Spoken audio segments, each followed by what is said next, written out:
বিজয়ের কবিতা ও গানের কথার সংযোজনে জাতীয় পতাকার লাল ও সবুজ রঙকে প্রাধান্য দিয়ে তৈরি হয়েছে পোশাক।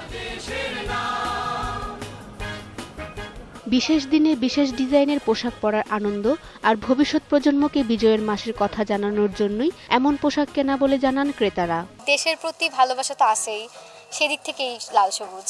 নেক্সট জেনারেশন ওরাও এই বিজয় দিবসের মূল যে একটা থিম বা একটা আমরা আমাদের স্বাধীনতা এবং আমাদের বিজয় দিবস এগুলা যাতে ওদের মধ্যেও একটা ফিলিংস হয়। মহান বিজয় দিবসের প্রতি শ্রদ্ধা রেখে আমাদের আজকে ড্রেসটি কেনা। এদিকে ট্র্যাডিশনাল ফুল, পাতা, মাছ, পাখির বাইরেও বিমূর্ত ধারার শিল্পকর্ম ফুটিয়ে তোলা হয়েছে মসলিন শাড়িতে। প্রতিটি শাড়িতেই রয়েছে নিজস্ব স্বকীয়তা। আমাদের তাঁত শিল্পে ঠিক মতো মূল্যায়ন করা হয় না। অনেকেই আপনার তাঁতিরা ইন্ডিয়ায় চলে যাচ্ছে ঠিক মতো কাজ না পেয়ে। তো আমি চাই যে আমার স্বল্প যেটুকুই আমি পারি সেটুকু আমি তাদের জন্য করতে চাই আর কি।